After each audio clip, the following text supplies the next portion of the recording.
أعوذ بالله من الشيطان الرجيم.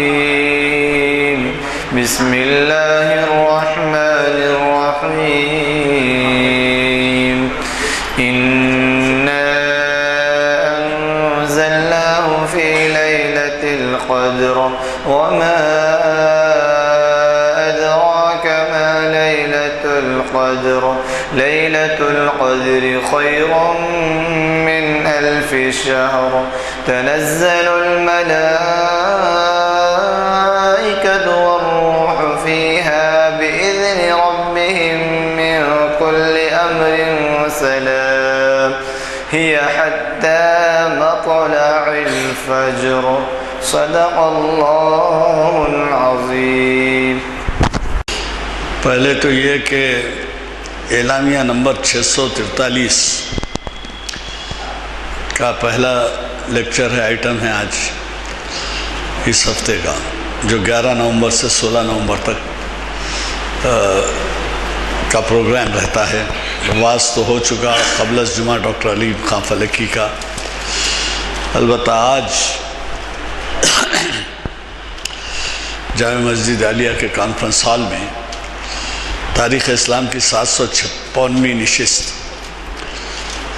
بعنوان مختلف غیر اسلامی قوانین اور مسلم حکمرانوں کی رواداری، ڈاکٹر سید اسلام الدین مجاہد صاحب جو آپ کے ایک جانے پہچانے مقرر ہیں، وہ ہمیں مخاطب کر رہے ہیں. حضرات، آج کی یہ نشست 12 نومبر 2016 عیسوی مطابق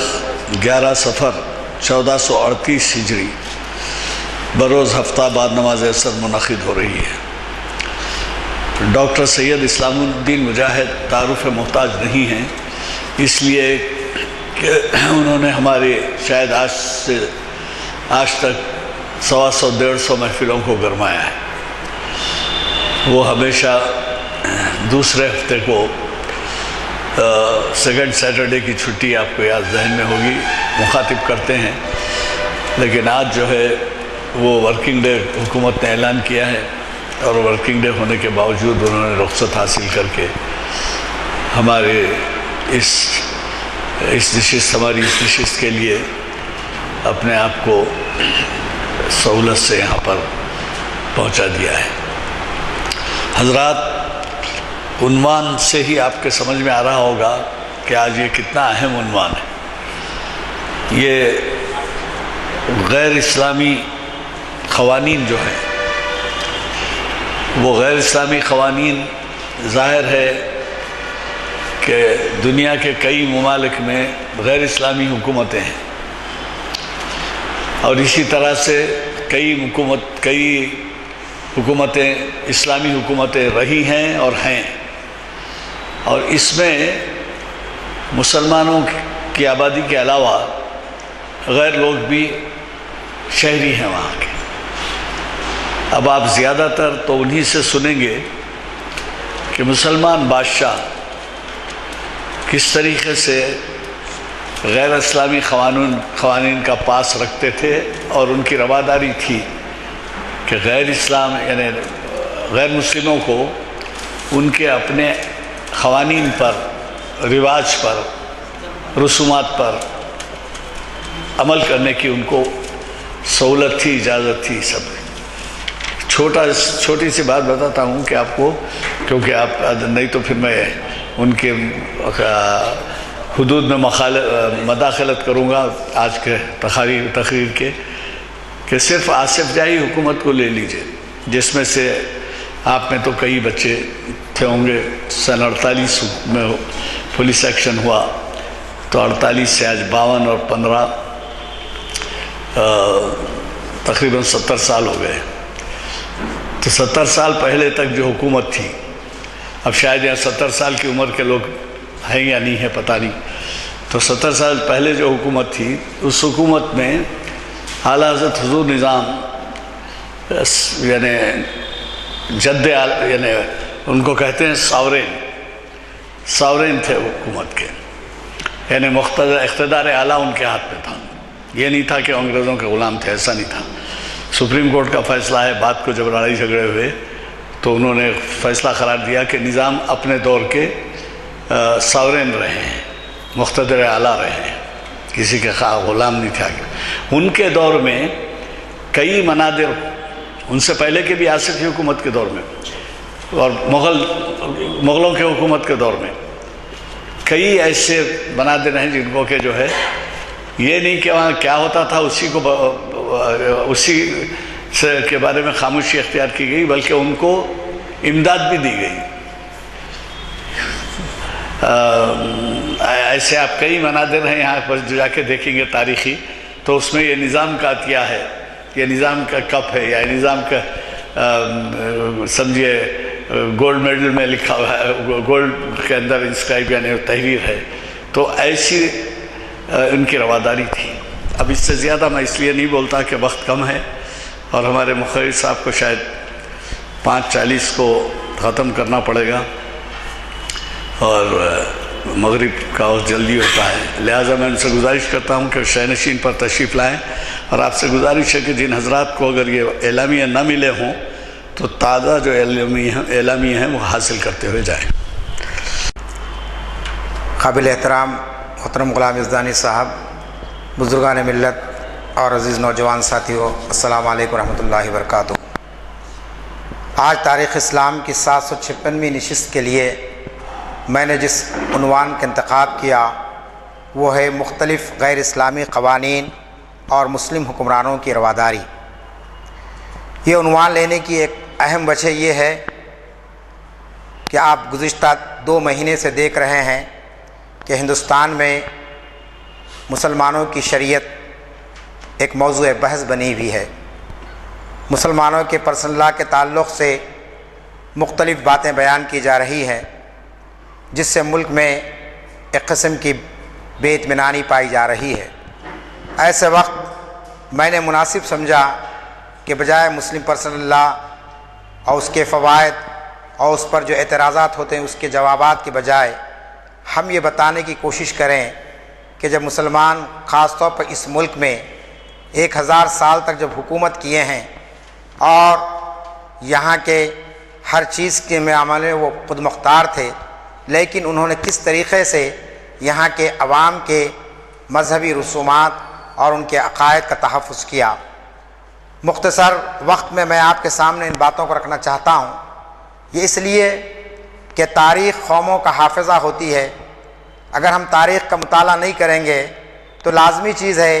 ہمارے اندر قسم کا احساس محرومی پیدا ہو جائے گا،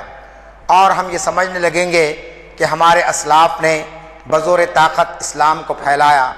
اور ہر جگہ تلوار کا استعمال کر کے لوگوں سے کلمہ پڑھایا، اور خدا نخواستہ ان کے مندروں اور ان کے مذہبی مقامات کی بے حرمتی کی۔ اگر آپ تاریخ کا مطالعہ کریں گے تو ایک واقعہ بھی آپ کو مسلمانوں کی 800 سالہ تاریخ میں ایسا نہیں ملے گا کہ کسی شخص کو اس کے مذہب کی بنیاد پر اس سے جانبداری برتی گئی ہو یا اس کے ساتھ تعصب برتا گیا ہو۔ میں ایک کتابچہ ساتھ لایا ہوں ڈاکٹر BN پانڈے صاحب کا۔ یہ گورنر رہ چکے اتر پردیش کے، اڑیسہ کے گورنر رہ چکے، بہت بڑے مورخ تھے۔ کئی مرتبہ حیدرآباد میں ہم نے ان کو سنا بھی ہے، مدینہ ایجوکیشن سینٹر پر۔ انہوں نے اپنی زندگی کے 50 سال تقریباً یہ ثابت کرنے میں لگا دیے کہ اورنگزیب اور ٹیپو سلطان غیر متعصب حکمران تھے۔ انہوں نے کبھی کسی بھی طبقے کے ساتھ کوئی تعصب نہیں برتا، اور انہوں نے پورے تاریخی حوالوں کے ساتھ اور مستند تاریخ سے یہ بات ثابت کی ہے۔ ایک حکمران کے تعلق سے یہ کتاب آپ کے سامنے ہے۔ آپ اندازہ لگا سکتے ہیں کہ ہر حکمران کے تعلق سے اس قسم کے کتابچے نہیں بلکہ تاریخ کی موٹی موٹی کتابوں کے اندر آپ کو یہ ساری باتیں بڑی وضاحت کے ساتھ مل جائیں گی۔ لیکن افسوس کی بات یہ ہے کہ خود مسلمان اور مسلم نوجوان تاریخ کے پڑھنے میں اور تاریخ کے مطالعے میں بڑی غفلت سے کام لے رہے ہیں، اور اس غفلت کا نتیجہ یہ ہے کہ ہم اپنے ان کارناموں سے اپنی قوم کو واقف نہیں کرا رہے ہیں جو کارنامے ہمارے بادشاہوں نے، ہمارے حکمرانوں نے، ہمارے صوفیوں نے اور ہمارے مصلحین نے ہندوستانی سماج میں انجام دیے ہیں۔ اس لیے ہم کو بار بار تاریخ کا مطالعہ کرنا چاہیے، اور تاریخ کا مطالعہ محض اس لیے نہیں کرنا ہے کہ صرف ماضی کے واقعات پر ہم خوشی منائیں، بلکہ ہم یہ بھی دیکھیں کہ اس سے ہم اپنے حال اور مستقبل کو کیسے بہتر بنا سکتے ہیں۔ دنیا میں وہی قوم ترقی کرتی ہے جو اپنے ماضی کو اپنے سامنے رکھتی ہے اور اس کی بنیاد پر اپنے حال اور مستقبل کا لاہ عمل طے کرتی ہے۔ اگر کسی قوم کا ماضی اس کے ساتھ نہ ہو تو لازمی چیز ہے کہ وہ قوم آگے نہیں بڑھ سکتی ہے، اور اگر ماضی ایسا ہو کہ جس کے تعلق سے ہمیں احساس شرمندگی ہو تو ہم ان واقعات کو بیان ہی نہیں کرتے ہیں، جس سے مزید ہمارے لیے نئے مسائل پیدا ہوتے ہیں۔ لیکن خدا کا شکر ہے کہ مسلمانوں کی تاریخ، جس کو آپ اسلامی تاریخ بھی کہہ سکتے ہیں، جو 1400 سال پر محیط ہے، ان 1400 سالوں کے اندر پوری دنیا میں اگر آپ مطالعہ کریں گے مسلم حکمرانوں کا یا مسلمانوں کے دور کا، تو آپ کو معلوم ہوگا کہ کہیں بھی مسلمانوں نے اس 1400 سالہ تاریخ کے دوران میں کسی بھی عوام کے کسی بھی طبقے پر کوئی ظلم اور کوئی ان کے ساتھ ناانصافی نہیں کی۔ اور ہندوستان میں جیسا کہ میں نے کہا 1-2 سال نہیں 800 سال تک جب انہوں نے حکمرانی کی ہے، جبکہ یہاں پر مسلمان کم تعداد میں تھے اور غیر مسلم اور دیگر طبقوں کے لوگ یہاں اکثریت میں تھے۔ یہ بات عقل بھی تسلیم نہیں کر سکتی کہ کوئی بادشاہ ظلم کی بنیاد پر 100-200 سال حکومت کر سکے۔ تو لازمی چیز ہے یہاں کی اکثریت کے ساتھ ان کے مذاہب کے معاملے میں، ان کے عقائد کے معاملے میں اور ان کے عبادات کے معاملے میں مسلم حکمرانوں نے کسی قسم کی مداخلت نہیں کی اور ان کے مذہبی حقوق کو نہیں چھینا۔ اسی وجہ سے وہ یہاں پر 800 سال تک حکومت کر سکے۔ چنانچہ سب سے پہلی چیز جو ہمارے سامنے آتی ہے کہ مسلم حکمرانوں نے اپنے دور میں غیر مسلموں کو نہ صرف مذہبی آزادی عطا کی بلکہ ان کے مذہبی اصولوں کا بھی احترام کیا گیا۔ کہ کس طریقے سے احترام کیا جاتا تھا، آپ دیکھتے ہیں کہ مندروں میں گھنٹیاں بجائی جاتی تھی، لیکن کوئی ایسا واقعہ نہیں ملے گا کہ اس پر کوئی پابندی لگا دی گئی ہو۔ مذہبی جلوس نکالے جاتے تھے، ایسا نہیں تھا کہ کوئی اس پر امتناع عائد کر دیا گیا ہو۔ یا اسی طریقے سے عامت الناس کے مسائل کے حل کے معاملے میں کسی کے ساتھ مذہبی معاملے پر فرق کیا گیا ہو کہ صاحب فلاں شخص ہندو ہے لہٰذا وہ تعلیم حاصل نہیں کر سکتا ہے، فلاں شخص عیسائی ہے وہ جو ہے نا روزگار حاصل نہیں کر سکتا ہے، بلکہ تمام مذاہب کا احترام کیا جاتا تھا۔ کسی ہندو کو اس کے مذہب کی بنیاد پر نہ اس کی جان لی جاتی تھی اور نہ اس کا مال ہڑپ کیا جا سکتا تھا۔ بہت کچھ الزامات لگائے گئے مسلم حکمرانوں پر، لیکن کہیں پر بھی ایک واقعہ آپ کو سننے ملے گا کہ کسی شخص کو اس بنیاد پر مار دیا گیا کہ اس کا تعلق مسلمانوں سے نہیں تھا۔ محمد بن قاسم کے تعلق سے تاریخ یہ بیان کرتی ہے کہ جب وہ ہندوستان کو آیا اور راجہ داہر کے ظلم یہاں پر بڑھ چکا تھا، چنانچہ یہاں سے لوگوں نے کہا کہ آئیے اور اس کے ظلم کو کم کیجئے۔ چنانچہ جب محمد بن قاسم کو گرفتار کیا گیا تو تاریخ یہ بیان کرتی ہے کہ یہاں کی ہندو عورتیں رونے لگی اس کی گرفتاری پر، اور پھر اس کے تعلق سے یہ کہا گیا کہ وہ جو ہے نا یعنی اس طریقے سے وہ دعائیں کرتی تھی کہ کسی طریقے اس کی رہائی عمل میں آ جائے، اور انتہا یہ ہو گئی کہ اس کی پوجا کی جاتی تھی۔ ایک مسلم حکمران، ایک ایسا شخص جو ابھی آیا ہے اس ملک کے اندر، لیکن اس کی انصاف رسانی کو دیکھ کر، اس کی لوگوں سے ہمدردی کو دیکھ کر لوگ اس کو پوجنے لگے، اسے خدا کا درجہ دیا گیا، جبکہ محمد بن قاسم کی عمر اتنی بھی زیادہ نہیں تھی کہ لوگ اس کو خدا مان لیتے۔ ایک نوجوان تھا، وہ 18 تا 22 سال کی عمر کے درمیان کا ایک نوجوان تھا، لیکن اس نے جس طریقے سے یہاں پر راجہ داہر کے ظلم سے لوگوں کو نجات دلائی، اس کی بنیاد پر لوگ اس کی پوجا کرنے لگے۔ اور ایک مورخ لکھتا ہے کہ محمد بن قاسم کو جب اقتدار حاصل ہو گیا تو انہوں نے برہمنوں کو بلا کر حکم دیا کہ اپنے مندر خود تعمیر کریں اور ملک کے محاصل سے 3% رقم مندروں کے انتظام کے لیے مختص کر دی جائے۔ یعنی جو بجٹ ہوگا، حکومت کا جو بجٹ ہوگا، اس میں سے 3% بجٹ یہاں کے مندروں کے لیے مختص کر دیا گیا، جبکہ ابھی وہ مسلمانوں کا ابتدائی دور تھا۔ 3% رقم کسی یعنی ملک کے خزانے سے نکال کر ایک مذہبی عقیدے کے ماننے والوں کے حوالے کرنا خود اس بات کو ثابت کرتا ہے کہ مسلم حکمرانوں کے اندر کتنی رواداری پائی جاتی تھی۔ پھر اسی طریقے سے ایک اور ڈاکٹر تارا چند کا نام بہت سے ہمارے اسکالرز جانتے ہیں، ان کی کئی ہسٹری کی کتابیں موجود ہیں، یونیورسٹی کے سطح پر پڑھائی جاتی ہیں اور کئی ریفرنس کے طور پر اس کو استعمال کی جاتی ہے۔ ڈاکٹر تارا چند نے کتاب لکھی ہے تاریخ ہند کے نام سے، انگریزی میں کتاب ہے وہ انڈین ہسٹری کے نام سے۔ اس کے اندر انہوں نے جو بات کی تھی وہ بات یہ تھی کہ مسلمان بادشاہوں کے درباروں میں ہندو عالموں اور فاضلوں کو وہ مقام عطا کیا جاتا تھا جو عام طور مسلمانوں کے عالموں کو بھی عطا نہیں کیا جاتا تھا، یعنی محض اس لیے کہ یہاں کی اکثریت کے یہ عالم ہے، یہاں کی اکثریت کے یہ اہل علم ہے، ان کی عوام ان کی عزت کرتی ہے، لہٰذا بادشاہ اپنے ہم مذہب علماء کی اتنی قدر نہیں کرتا تھا جتنے کہ ان لوگوں کی قدر کی جاتی تھی، ہمت افزائی کی جاتی تھی۔ انتہا یہ کہ ان کے آبائی رسوم اور عبادات پر بھی کوئی پابندی مسلم عہد میں نہیں لگائی گئی اور غیر مسلموں کا پرسنل لا مسلمانوں کے ہر دور میں محفوظ رہا۔ آج آپ دیکھ رہے ہیں کہ ہندوستان کو آزاد ہو کر 70 سال کے قریب ہو رہے ہیں، لیکن آپ دیکھ رہے ہیں کہ ہر ایک کے پرسنل لا پر جیسے نشانے ٹکا دیے گئے ہیں۔ کبھی عیسائیوں کے پرسنل لا کو تبدیل کرنے کی بات کی جاتی ہے، کبھی مسلمانوں کے پرسنل لا میں تبدیلی کی بات کی جاتی ہے، کبھی کوئی اور طبقے کے جو ہے نا مذہبی جذبات کو ٹھیس پہنچانے کی کوشش کی جاتی ہے۔ لیکن مسلم حکمرانوں کے دور میں آپ دیکھیں گے کہ ہر ایک کے اس کے آبائی جو رسم و رواج ہیں، ان کے اپنے جو عقائد ہیں اور جس کو وہ ایک مذہب کا درجہ دیتے رہے، اس پر کبھی مسلم حکمرانوں نے پابندی نہیں لگائی۔ چنانچہ ہم دیکھتے ہیں کہ مسلم حکمرانوں نے ان مندروں کو نہ صرف اپنے بجٹ میں ایک حصہ مختص کیا بلکہ کئی قیمتی جاگیریں ان کو عطا کی گئی تاکہ ان کے مذہبی رسوم کو پوری پابندی کے ساتھ ادا کیا جائے۔ یعنی سرمایہ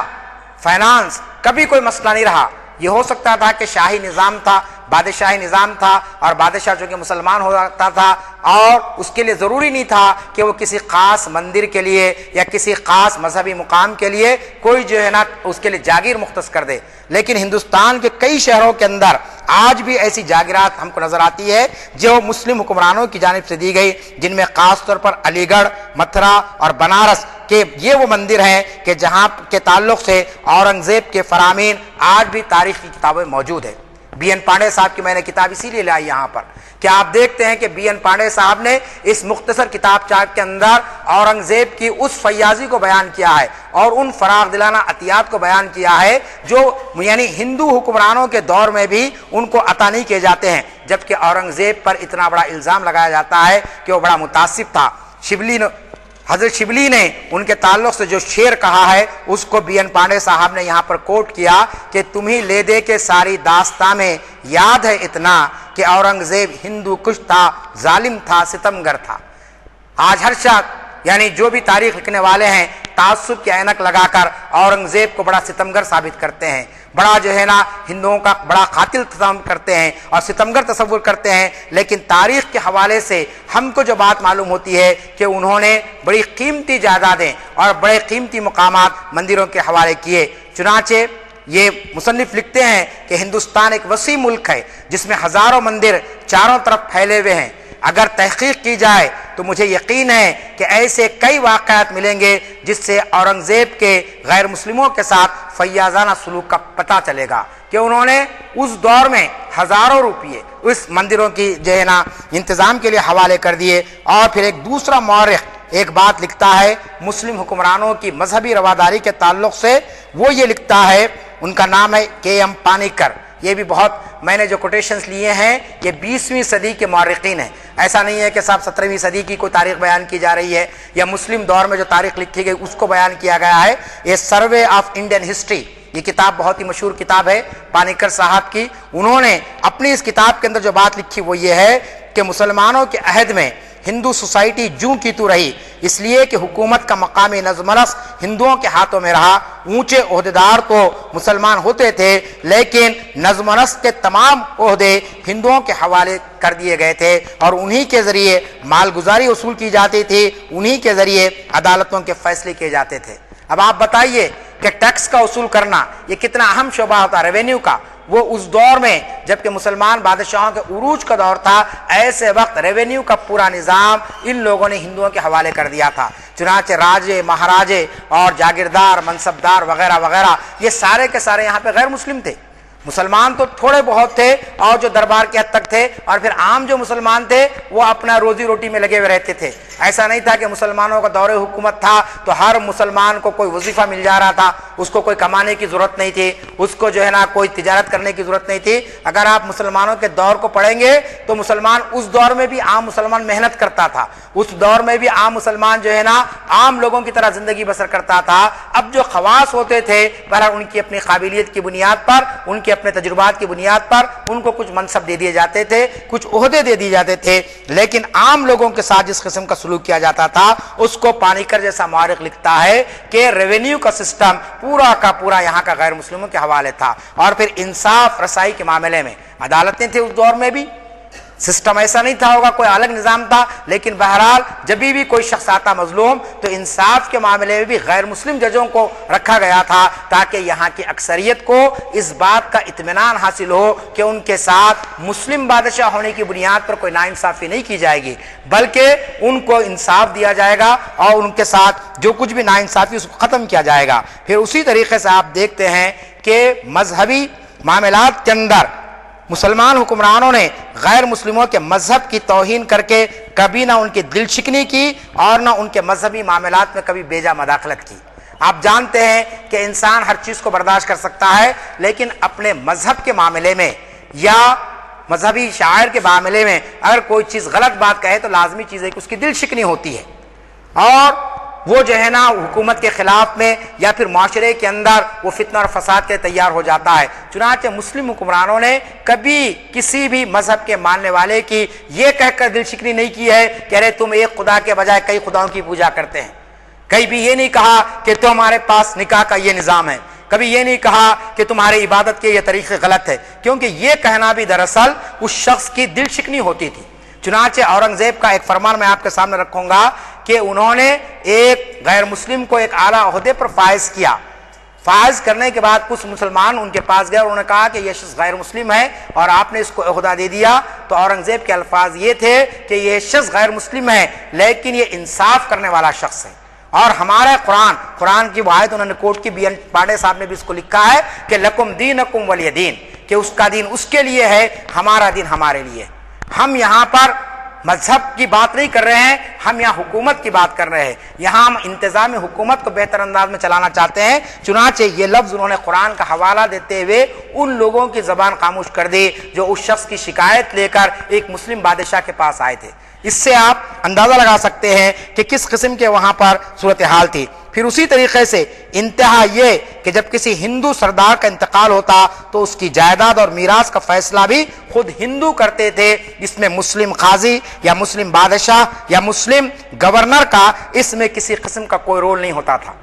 آج آپ سے کہا جا رہا ہے اس ملک کے اندر کہ صاحب ہم جو آپ کے آئلی قوانین جو فیملی لاز ہیں، نکاح اور طلاق اور دیگر جو قوانین ہیں، اس کو ملکی قانون کے تحت کر دیا جائے۔ یہ جمہوری دور میں بات ہو رہی ہے، جبکہ وہ بادشاہی دور تھا۔ اگر بادشاہی دور میں سب کو ایک ملکی قانون کے تحت لایا جاتا تو لازمی چیز ہے کہ کوئی مخالفت بھی نہیں ہو سکتی تھی اور کوئی چیلنج بھی نہیں کیا جا سکتا تھا، لیکن مسلم حکمرانوں نے ہر ایک کے معاملے میں یہ بات کہی کہ اگر تمہاری جائیداد ہے تمہارے اپنے عقیدے کے مطابق اور تمہارے اپنے مذہب کے مطابق اور تمہارے اپنے رسوم کے مطابق تم اس کی تقسیم کر لینا، اس میں حکومت کی جانب سے کسی قسم کی کوئی مداخلت نہیں ہوگی۔ چنانچہ اختلاف مذہب پر تکلیف دینا اور آزار پہنچانا مسلمانوں کا کبھی بھی شیوا نہیں رہا۔ ایسا نہیں ہے کہ صاحب فلاں شخص کا مذہب ہمارے سے الگ ہے، فلاں کی تہذیب ہم سے الگ ہے، لہٰذا اس کو تکلیف دی جائے، اس کی دل آزاری کی جائے، اس قسم کی کوئی مثالیں آپ کو نہیں ملتی ہے۔ اور کیوں نہیں ملتی ہے؟ اس لیے نہیں ملتی ہے کہ وہ ایک رواداری کے ساتھ اس ملک میں حکومت کرنا چاہتے تھے۔ اگر رواداری کا یہ عنصر نہ ہوتا تو لازمی چیز ہے کہ ملک میں ایک بدامنی پھیل جاتی اور ملک میں جو ہے نا ایک انتشار کی کیفیت پیدا ہو جاتی۔ میں نے آپ کے سامنے مثالیں دی ان لوگوں کی جو ہندوستان سے تعلق رکھتے ہیں، چاہے وہ پانیکر صاحب ہو، چاہے وہ آپ کے بی این پانڈے صاحب ہو یا آپ کے دوسرے لوگ ہوں۔ اگر آپ مستشرقین کی کتابوں کو پڑھیں گے، ان لوگوں کی جن کا تعلق ہندوستان سے نہیں ہے، جن کا تعلق یورپ سے ہے، یورپ کے جو مفکرین یہاں پر آئے، جو مورخین آئے اور انہوں نے اس دور میں جو تاریخ لکھی، اس تاریخ کا بھی اگر مطالعہ کریں گے تو آپ کو معلوم ہوگا کہ انہوں نے بھی مسلمانوں کے دور حکومت کو رواداری کا ایک بہترین دور قرار دیا ہے۔ پروفیسر ہٹی کی کتاب بہت مشہور ہے جو پوسٹ گریجویشن لیول پر پڑھائی جاتی ہے اور ریفرنس کے طور پر استعمال کی جاتی ہے، انہوں نے کئی ایسی مثالیں دی ہیں، کئی سفر نامے اس دور میں تیار ہوئے جو یورپینس یہاں پر آئے، ہندوستان کے کونے کونے کا انہوں نے دورہ کیا، یہاں کے عوام سے انہوں نے ملاقات کی، یہاں کے رسم و رواج کو انہوں نے دیکھا، ہندوستان کے سماج کس طریقے سے بٹا ہوا ہے انہوں نے کھلی آنکھوں سے اس کو دیکھا، ہندوستانی عورت کے ساتھ کس قسم کا یہاں پر سلوک کیا جاتا تھا اس کو انہوں نے اپنی آنکھوں سے دیکھا، اور جا کر انہوں نے اپنے سفر ناموں کی شکل میں کئی جلدوں کے اندر آپ کو ان کی جو ہے تحریریں ملیں گی۔ اگر آپ ان سفر ناموں کا مطالعہ کریں گے اور ان کی مرتب کی ہوئی تاریخ کا اگر مطالعہ کریں گے تو آپ کو یہ معلوم ہوتا ہے کہ انہوں نے باضابطہ مشترقین نے اپنی کتابوں میں یہ بات لکھی کہ مسلم حکمرانوں نے ہندوؤں کے ساتھ ساتھ عیسائیوں اور یہودیوں کا بھی، جو اگرچہ کہ یہاں پر کم تعداد میں اس دور میں ان کو پوری اجازت دے دی گئی تھی کہ وہ اپنے مندر، اپنے گرجے بنائیں، اپنے مذہب کی تلقین کریں، برت رکھیں اور اپنے اپنے تہوار خوشی سے منائیں۔ آپ جانتے ہیں یہ وہ چیزیں ہیں جو ہر انسان چاہتا ہے، ہر مذہب مذہب کے آنے والے چاہتے ہیں کہ صاحب ہماری عید اچھی ہو، ہماری عید کے موقع پر کسی قسم کی کوئی پابندی ہم پر عائد نہ کی جائے، ماحول میں ایک پرسکون ماحول ہو، یا اسی طریقے سے آپ دیکھتے ہیں عبادات کا معاملہ ہے کہ ہم پرسکون انداز میں عبادت کر سکیں، چنانچہ یہ ساری چیزیں اس دور مسلمانوں کو دی گئی تھی۔ اب ایک خاص اصطلاح ہے ذمیوں کی،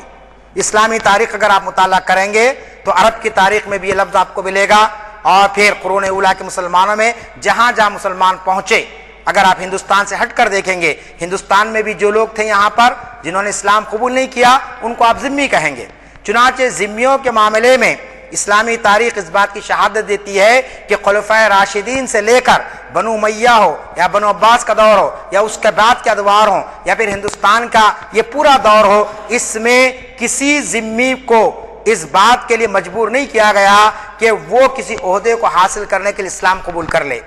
یا پھر اس کو اس بنیاد پر انکار نہیں کیا گیا کہ تمہارا تعلق فلاں مذہب سے ہے لہٰذا ہم تم کو یہ عہدہ اور منصب نہیں دیں گے۔ چنانچہ ذمیوں کے معاملے میں اسلامی تاریخ ایسے درخشاں پہلو اپنے اندر رکھتی ہے کہ اس کی مثالیں کسی دوسری قوم میں آپ کو نہیں ملتی ہے۔ انگریزوں نے حکومت اگر کی ہے تو انہوں نے جہاں پر بھی وہ فاتح بن کر گئے انہوں نے ایک نیا نظام قائم کیا جس کو آپ کہتے کولونیزم،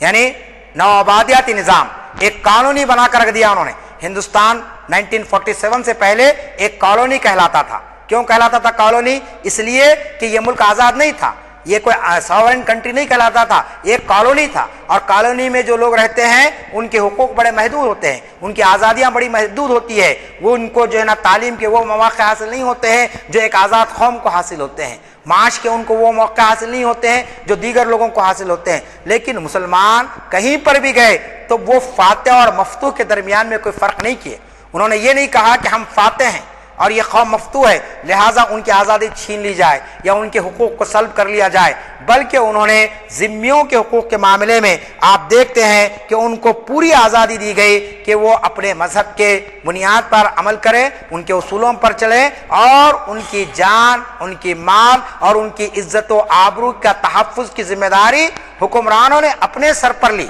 یہ بہت بڑا کارنامہ ہے کہ صاحب ذمیوں کو کبھی اپنی جان کا خوف نہیں رہا کہ صاحب ہم غیر مسلم ہیں،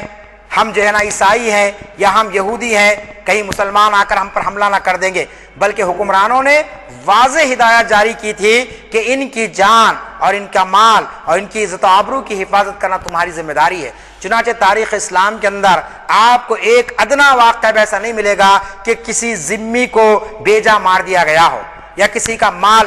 ہڑپ کر لیا گیا ہو یا کسی کی عزت و آبرو سے کھیلا گیا ہو۔ تو اسلامی تاریخ کے اندر ہم دیکھتے ہیں کہ ذمیوں کے بڑے جو ہے نا حکمرانوں پر بڑی ذمہ داریاں ان کی ڈالی گئی تھی، اور ان کو یہ حق دیا گیا تھا کہ اپنے مذہبی پیشوان سے اپنے فیصلے خود کرائیں، یعنی شادی کا معاملہ ہو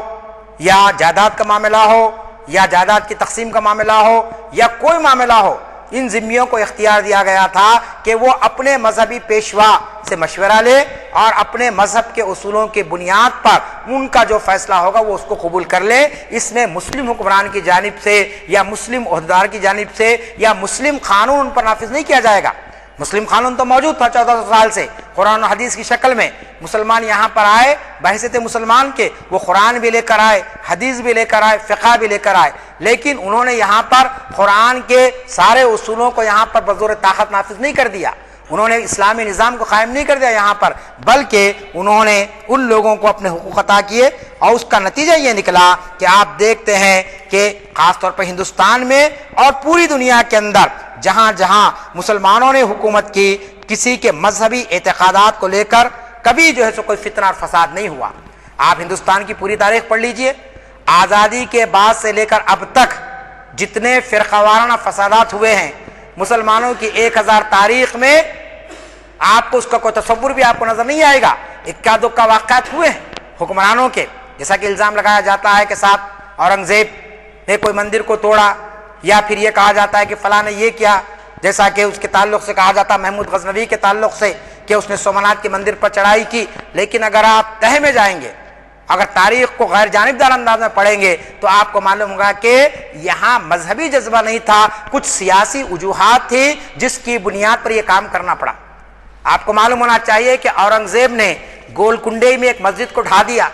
اب آپ کہیں گے کیسا حکمران تھا یہ مسلم حکمران کہ جس نے اللہ کے گھر کو ڈھا دیا، لیکن میں آپ کو پڑھتا ہوں تو آپ کو اندازہ ہو جائے گا کہ وہاں کیا ہو رہا تھا. بی این پانڈے صاحب لکھتے ہیں اس کے اندر کہ گولکنڈے کی جامع مسجد کا واقعہ یہ ہے کہ وہاں کے حکمران تانا شاہ ریاست کے محصولات کے وصولی کے بعد دہلی کو واجب رقم ادا نہیں کرتے تھے. چند ہی برسوں میں یہ رقم کروڑوں تک پہنچ گئی. تانا شاہ نے یہ خزانہ ایک جگہ زمین میں دفن کر کے اس پر مسجد تعمیر کرا دی. جب اورنگزیب کو اس کا پتہ چلا تو اس نے حکم دے دیا کہ یہ مسجد گرا دی جائے. چنانچہ مدفون خزانہ نکال کر اسے مفاد عامہ کے کاموں میں استعمال کیا گیا. آپ غور فرمائیے، خود اللہ کے رسول نے ایک مسجد کو ڈھانے کا حکم دیا تھا اسلام کے ابتدائی دور میں، مسجد زرار جس کا نام ہے. کیوں کہ وہاں پر اسلام کے خلاف سازشیں ہو رہی تھی، وہاں پر اہل اسلام کو نیست و نابود کرنے کے پروگرام بنائے جا رہے تھے، اور بظاہر وہ عمارت مسجد کی شکل اختیار کر لی گئی تھی. اللہ تعالیٰ نے آپ کو حکم دیا کہ وہ اللہ کا گھر نہیں ہے بلکہ وہ سازشوں کا اڈا بن گئی ہے اور اس سے اسلام کو نقصان پہنچنے والا ہے، لہٰذا آپ نے حکم دیا. اور اللہ کے رسول کے حکم پر وہ نام نہاد گھر جو اللہ کا گھر کہلاتا تھا لیکن سازشوں کا اڈا تھا، اس کو ڈھا دیا گیا. چنانچہ وہ مثال اورنگزیب کے سامنے تھی. اس نے دیکھا کہ یہاں پر اس قسم کا کام ہو رہا ہے اور عوام کا پیسہ وصول کر کے اس کو اپنے ذاتی مفاد کے لیے استعمال کیا جا رہا ہے، اور مسجد کے پلروں کے نیچے اور مسجد کی بنیادوں کے نیچے پیسے کو رکھا گیا، لہٰذا اس کو ڈھا دیا گیا. اب سرسری طور پر اگر کوئی کہہ دے کہ صاحب اس نے ایسا کر دیا تو عام مسلمان یہ سمجھے گا کہ واقعی اورنگزیب نے بڑا ظلم کیا. اورنگزیب جو ہے نا ایک مسلمان ہوتے ہوئے کیسے اس نے مسجد کو ڈھا دیا. اسی طریقے سے آپ کو معلوم ہے کہ اس نے ایک مندر کو بھی گرایا جو وشوناتھ کے مندر کے نام سے ہے. میں پڑھ دیتا ہوں یہاں پر تاکہ آپ کو معلوم ہوگا کہ اس کا سبب کیا تھا. وشوناتھ مندر کا قصہ یہ ہے کہ جب اورنگزیب بنگال جاتے ہوئے بنارس کے پاس سے گزر رہا تھا تو اس کے قافلے میں شامل ہندو راجاؤں نے درخواست کی کہ وہاں ایک دن قافلہ ٹھہر جائے تاکہ ان کی رانیاں بنارس جا کر دریائے گنگا میں آشنان کر لیں اور وشوناتھ جی کے مندر میں عقیدت کے پھول چڑھائیں. اورنگزیب نے فوراً یہ درخواست منظور کر لی اور قافلے کے پڑاؤ سے بنارس تک 5 میل کے راستے پر فوجی دستے حفاظت کے لیے تعینات کر دیے گئے. رانیاں پالکیوں میں سوار ہو کر گئی اور آشنان اور پوجا کے بعد واپس آ گئی، لیکن ایک رانی جو کچھ کی مہارانی تھی واپس نہیں آئی. ان کی بڑی تلاش ہوئی لیکن رانی کا پتہ نہیں چل سکا. جب اورنگزیب کو معلوم ہوا تو وہ سخت برہم ہوا اور اس نے اپنے فوج کے اعلیٰ افسران کو تلاش کے لیے بھیجا. آخر میں ان افسران نے دیکھا کہ گنیش کی مورتی جو دیوار میں نصب ہے وہ ہلتی ہے. انہوں نے مورتی ہٹوا کر دیکھا تو تہخانے کا زینہ ملا اور گمشدہ رانی اسی میں پڑی رو رہی تھی. اس کی عزت بھی پامال کی گئی اور اس کے زیورات بھی چھین لیے گئے تھے. یہ تہخانہ وشوناتھ جی کی مورتی کے ٹھیک نیچے تھا. راجاؤں نے اس حرکت پر اپنی سخت ناراضگی کا حکم دیا، لہٰذا اورنگزیب نے اس مقام کو اس کو ڈھا دینے کا حکم دیا کیونکہ یہ مقدس مقام کی حرمت پامال کی جا چکی تھی. اسی لیے وشوناتھ کی مورتی کو کہیں اور لے جا کر نصب کرنے کا انہوں نے حکم دے دیا اور مندر کو مسمار کر کے زمین بوس کر دیا گیا اور مہنت کو گرفتار کر لیا گیا. یہ کوئی مسلم رائٹر نہیں ہے، یہ بی این پانڈے صاحب کی تحریر ہے جو میں آپ کے سامنے پیش کیا ہوں. یہ کتاب شائع ہوئی ہے لکھنؤ سے، ادارے شہادت اسلام لکھنؤ سے۔ تو اس سے آپ اندازہ لگا سکتے ہیں کہ مسلم حکمرانوں پر جو الزامات لگائے جاتے ہیں وہ بے تکے قسم کے الزامات ہے، بے جا الزامات ہے، اور پھر دوسرے جو حکمران رہے انہوں نے جس طریقے سے کام انجام دیا اس پر ہم کو پوری توجہ دینی چاہیے۔ وقت کم ہے، میں آپ کے سامنے اور دو باتیں رکھ کر اپنی گفتگو ختم کرتا ہوں۔ سب سے پہلی بات یہ ہے، جیسا کہ میں نے کہا کہ مسلمانوں کے 800 سالہ دور کے اندر آپ کو ایک واقعہ بھی ایسا نہیں ملے گا کہ مذہب کی بنیاد پر جنگ و جدال ہوا ہو، مذہب کی بنیاد پر فتنہ اور فساد ہوا ہو۔ کچھ جنگیں ہوئی ہیں لیکن اس کے سیاسی پہلو تھے، اس میں ہندو اور مسلمان کی لڑائی نہیں تھی، اس میں جو لڑائی تھی وہ آپ کو معلوم ہونا چاہیے کہ بادشاہت کی لڑائی تھی۔ ٹیپو سلطان اور عثمان علی خان میں بھی اختلاف ہوا، آپ جانتے ہیں انگریزوں کے معاملے میں۔ تو یہ کوئی مذہبی معاملہ نہیں تھا، ایسا نہیں تھا کہ صاحب میر عثمان علی خان صاحب کو اسلامی حکومت یہاں قائم کرنا چاہتے تھے اور ٹیپو سلطان اس کی مخالفت کی ہو۔ تو آپ کو معلوم ہونا چاہیے کہ سیاسی معاملات میں جنگیں ہوئے، لیکن مذہب کا سہارا لے کر یا کسی غیر مذہب کو یہاں ختم کرنے کے لیے مسلم حکمرانوں نے کبھی تلوار نہیں اٹھائی، اور نہ انہوں نے ملک میں زبردستی کسی طبقے کے پرسنلہ کو ختم کرنے کی کوشش کی۔ تو ایسے حالات کے اندر ہم کو یہ دیکھنا چاہیے کہ ہم کس طریقے سے تاریخ کو اس ملک میں دہرا سکتے ہیں اور اپنے حکمرانوں کی تاریخ ان کے سامنے بیان کر سکتے ہیں، کیونکہ آپ جانتے ہیں مسلمان تاریخ اس بات کی گواہی دیتی ہے کہ جہاں مسلمانوں کو شریعت پر عمل کرنے کی پوری آزادی حاصل تھی، وہاں ہندوؤں کو ان کے دھرم شاستر پر، ان کے مذہبی کتابوں کی بنیاد پر ان کو حکومت ان پر جو ہے نا وہ اپنے معاملات کو طے کر سکتے تھے۔ لیکن جیسا کہ میں نے ابتدا میں کہا کہ آج صورتحال ہم کو کچھ بدلی بھی نظر آ رہی ہے، اس بدلی ہوئی صورتحال کا مقابلہ کیسے کریں؟ ہم اپنی شریعت کا تحفظ کرنا چاہتے ہیں اور یقیناً ہر مسلمان یہ چاہتا ہے کہ اس کا ایمان محفوظ رہے اور اس کا اسلام محفوظ رہے، لیکن اس کو تاریخ کا مطالعہ کرنا چاہیے اور لوگوں کے سامنے اس بات کو بیان کرنا چاہیے۔ مسلمانوں کا دور ختم ہوا، یہاں پر انگریزوں کا دور آیا۔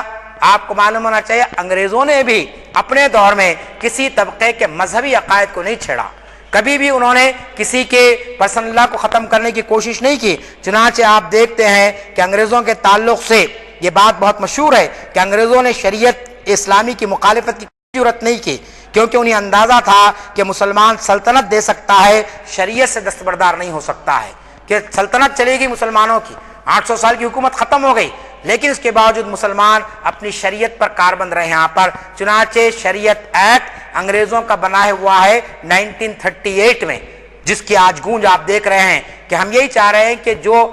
شریعت اپلیکیشن ایکٹ 1937 میں پاس ہوا ہے انگریزوں کے دور میں اور آزادی کے بعد جس کو آپ نے تسلیم کیا ہے،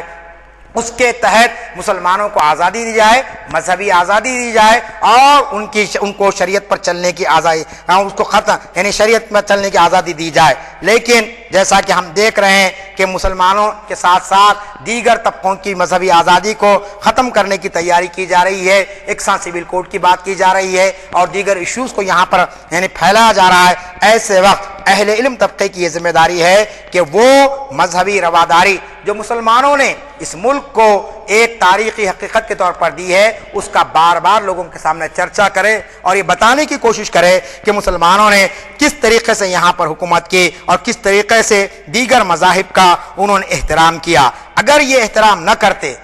تو لازمی چیز ہے اتنے طویل عرصے تک وہ یہاں پر حکومت نہیں کر سکتے تھے۔ ایک بڑی اکثریت پر ایک اقلیت کا 800 سال تک حکومت کرنا کوئی معمولی بات نہیں ہے، یہ ایک غیر معمولی تاریخی کارنامہ تھا جو محض مذہبی رواداری کی وجہ سے ہوا ہے اور اسی رواداری کو یہاں پر قائم کرنے کی ضرورت ہے۔ آج ہم ملک کے ضمیر کو آواز دیتے ہیں، یہاں کی اکثریت سے ہم یہ سوال کرتے ہیں کہ اگر آپ یہاں پر مذہبی آزادی کو جو دور غلامی میں دی گئی تھی، اگر دور جمہوریت میں اس کو آپ ختم کرنا چاہتے ہیں تو لازمی چیز ہے یہ ملک کی تاریخی رواداری کے خلاف بات ہوگی، یہ ملک کی روایات کے خلاف بات ہوگی اور ملک کی تہذیب کے خلاف بات ہوگی۔ اگر حکومت اس معاملے میں سب کو ساتھ لے کر چلنا چاہتی ہے، ملک میں امن قائم رکھنا چاہتی ہے، ملک میں یکجہتی قائم رکھنا چاہتی ہے، ملک میں فرقہ وارانہ ہم آہنگی کو باقی رکھنا چاہتی ہے، تو ہر طبقے کو اس کی اپنی مذہبی آزادی دی جائے اور اس کی حفاظت کی جائے، اس کے ساتھ ساتھ ہر طبقے کو اس بات کا بھی پابند بنایا جائے کہ وہ کسی دوسرے مذہب کی توہین نہ کرے، کسی دوسرے مذہب کے ماننے والوں کی دل شکنی نہ کرے، ان کی دل آزاری نہ کرے، تو لازمی چیز ہے کہ ہندوستان ایک گلدستہ بن کر رہے گا اور ہر مذہب یہاں پنپے گا، ہر مذہب یہاں سے دنیا کو ایک روشنی دے سکے گا، کیونکہ آپ جانتے ہیں ہندوستان ہزاروں سال سے کئی مذاہب کا مرکز رہا ہے اور کئی تہذیبوں کا گہوارہ رہا ہے، کئی قومیں یہاں پر اٹھتی رہی ہے، کئی تہذیبیں یہاں پر پروان چڑھتی رہی ہے، کئی مذاہب کے ماننے والوں نے اس ملک کو بہت کچھ دیا ہے۔ ہم یہ نہیں کہتے کہ کسی نے کچھ نہیں دیا ہے، حکمرانوں کی تاریخ کو آپ پڑھ لیجئے اور پھر فلسفیوں کی تاریخ کو پڑھ لیجئے، مذہبی آپ کے لوگوں کو پڑھ لیجئے، تو مسلمانوں کے علاوہ آپ دیکھیں گے کہ غیر مسلم طبقے سے بھی کئی مصلحین اٹھے، کئی وہاں کے جو ہے نا ایسے لوگ اٹھے جنہوں نے انسانیت کی بڑی خدمت انجام دی ہے۔ لہٰذا ہندوستان کو ہم بین الاقوامی سطح پر ایک طاقتور ملک بنانا چاہتے ہیں تو یہاں مذہبی رواداری کو ہم پروان چڑھائے، اور مسلمانوں نے جیسا 800 سالہ دور میں مذہبی رواداری کو قائم کیا اور یہاں کے غیر مسلم طبقے کے قوانین کا تحفظ کیا، ان کا احترام کیا، اسی طریقے سے ہم یہ چاہتے ہیں کہ آزادی کے بعد جو دستور بنا ہے اور دستور نے جو مذہبی آزادی دی اس کی بنیاد پر یہاں کے ہر طبقے کا مذہب کا احترام ہو، ہر مذہب کے تقدس کو باقی رکھا جائے تاکہ یہ ملک ترقی کر سکے۔ رب اغفر وارحم وانت خیر الراحمین، وآخر دعوانا ان الحمد للہ رب العالمین۔